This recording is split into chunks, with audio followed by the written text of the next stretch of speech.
Hello friends, good evening সবাইকে। জগদ্ধাত্রী পুজো নবমীর শুভেচ্ছা জানাই তোমাদের সবাইকে।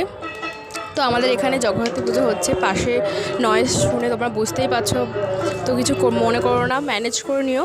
তো আজকে তোমাদের সাথে আমি শেয়ার করতে চলেছি একটা ডিশ, আমার কাছে নতুন। তো আমি প্রথমে দিয়ে দিলাম কড়ার মধ্যে ঘি, তারপর আস্তে আস্তে সুজি দিয়ে দিলাম, দিয়ে ভালো করে একটু মানে নাড়াচাড়া করে নিলাম। এবার ভিজিয়ে রাখা ড্রাই ফ্রুটসটা আমি দিয়ে দিলাম আস্তে আস্তে। এবার ড্রাই ফ্রুটসের পুরোটাই দিয়ে দেবো। তো দিয়ে ভালো করে নাড়াচাড়া করে নেবো। নাড়াচাড়া করার পরে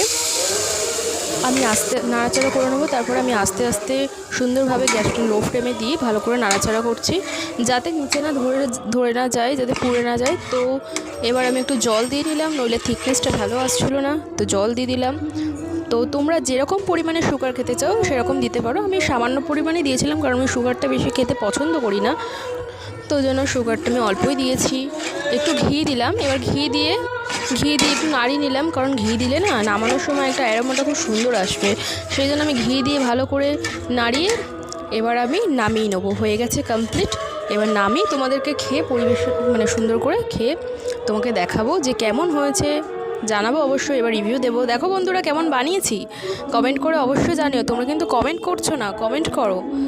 তো দেখো বন্ধুরা, আমি এবার খাচ্ছি, সত্যি খুব ভালো হয়েছিল, খুবই ভালো হয়েছে। ভিডিওটা যদি ভালো লেগে থাকে তাহলে অবশ্যই লাইক করো, আর আমার চ্যানেলটা সাবস্ক্রাইব করে দিও।